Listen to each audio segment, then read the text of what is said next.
Hello everybody. In today's video we're going to look at a set of Lister Legend horse clippers. I'm Simon and welcome to Oakside Saddlery.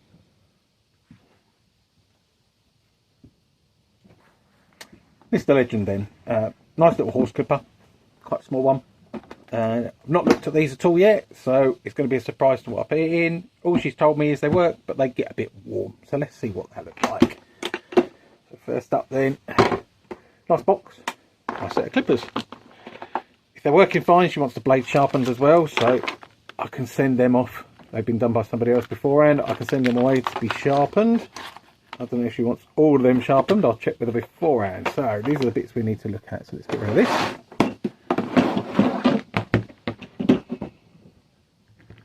Should have got them out of the rain first. It's pouring hard today. It's supposed to be winter. Forecast, strong weather, snow. Yeah, right, just rained all day. Miserable and horrible. Don't like it. But I'm in here, so where are we up to? First up then, I can see it's got a right fuse in it. There's a 3-amp fuse in there, so that's good for my pack test. There's no trip button on there by the looks of it.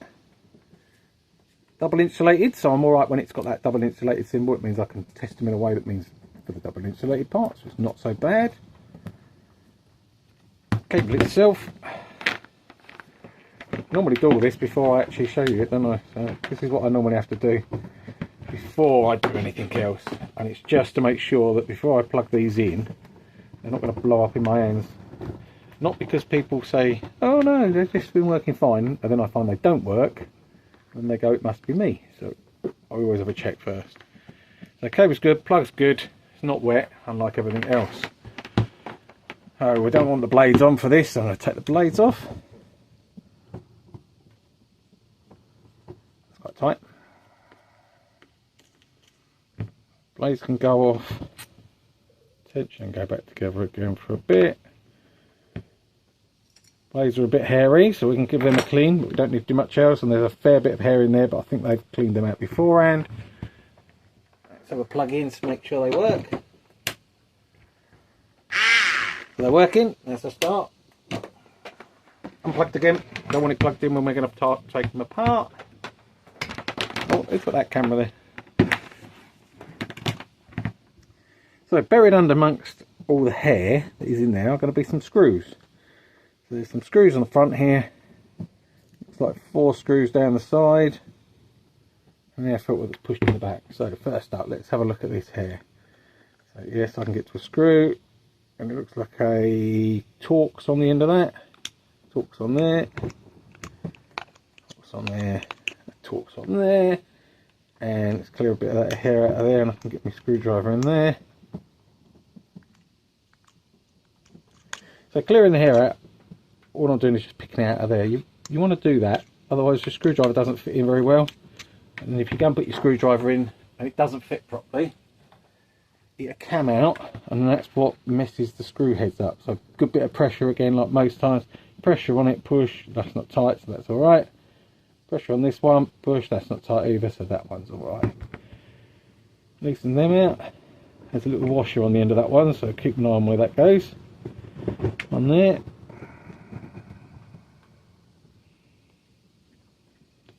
And this one, the washer's not come up with it, so we might have to make sure it's actually in there.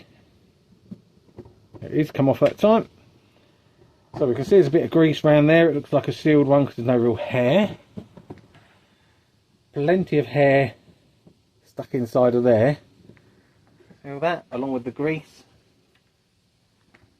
So just inside here, look at this. I don't know what's overeating.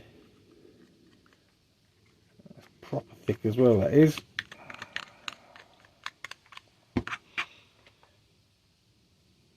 So when the hair's like that, that's oil that's on it. Whereas hair normally will just sort of flow about and make a bit of airflow on it. When it's like that, it's solid, it won't let any air through there. So that'll cause a problem, make it overheat. So let's have a look at the rest of these then. That might be the smaller screwdriver, I think. Again, another posi drive on there. So again, a bit of pressure on it. Don't have it too loose when you're doing them.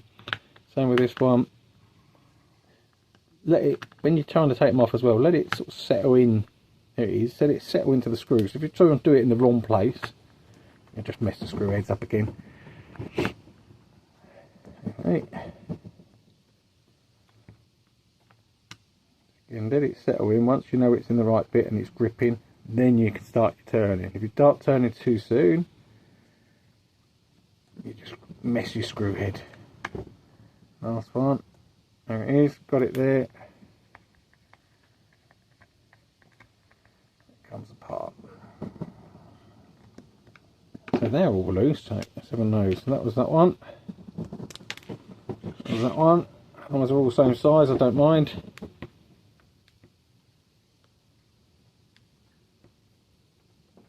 That one doesn't want to come out, even though it's free. This one here is tucked in, so I'm not sure what that one's going to do. Feels like it's loose, it's just not coming out. Yeah, so let's see if that filter comes out now, because it didn't want to come off earlier. It looks like it's got something on it that pops out. I've not done these before, that's the legend. Oh, there is a trip. There goes the screw. There's a trip, it's just at the side there. So it's a thermo reset fuse. So if it clicks off because they overheat, and it clicks and stops working, quite often these buttons are out, just press them in. You can normally get away with it. Not sure how that comes off. Is it a lever? There it goes. So that's the air filter. Supposedly lets air through the clippers and out through the blades. As you can see there, you have to be able to see through it, don't you, to get any airflow through, and there's obviously nothing going to go through that. A bit of hair all trapped around the edge there as well, so that's not bad. Now these then should, not see anything else, start pulling apart. They might have some clips actually in the bottom there. So it'll be one of the ones that go so far, and then it'll be have to clip the last part. There it goes. Yeah, not a bad little design for a horse clipper. Looks like we've got decent sized circuit board. This is all just used to glue everything in place and moving. Decent sized motor. Some separate brushes are on either side, so that's actually a decent motor. Nice fan. It's a little bit rough. I can feel it's a bit sticky there, but that'll clean up. Little bearing there. There's your thing, and your switch goes all the way. So although you're controlling it here, it comes all the way back to here, and it's switched back here somewhere. So not too bad at all. This is the clipper head end. That's rotten in there. That needs a good clear out. Alright, let's tidy some of these up and get the rest of this out. And looking at that, that's just going to pop out. There's a couple of screws just holding that cable in place. So gripping the cable clamp.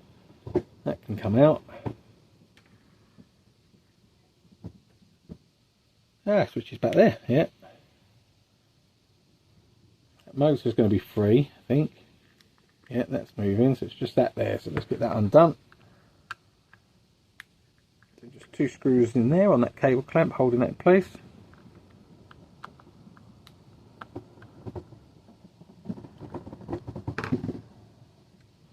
Same as the other one, that's handy. All the same sizes. I like to get all the same size screws. That way you don't get confused. Got them two bits there. That's now free. That's free. That's free. There we go. Well, we can see we have a decent motor, which is unusual for smaller clippers, but a decent motor because they normally have a little small one. 230 volt. So it's a mains motor then. All the details on there if I wanted to do it. I don't suppose that'd be cheap if you wanted to buy one of them. Looks like here we're just connected up. Standard wiring, standard switch and some different capacitors, resistors, things like that, plus another bit on the trip on the bottom there that's all glued in place. That'd be a replacement of everything. There'd be a few bits you could repair and that'd be it. Anyway, fairly shortish video for taking them apart, I reckon. About 10 minutes or so. We have Mr. Legend horse clippers stripped down, ready for cleaning, and ready for part 2 when we get round to putting them back together again. So, hope you liked the video. Give it a thumbs up if you enjoyed it. Remember to subscribe I did a video the other day which I've got for some leatherwork stuff, so hopefully that'll be out, but that takes a lot more editing for me and playing about with. But if you enjoyed all that, remember, hit that like button, hit that subscribe button, and I'll see you next time. Goodbye.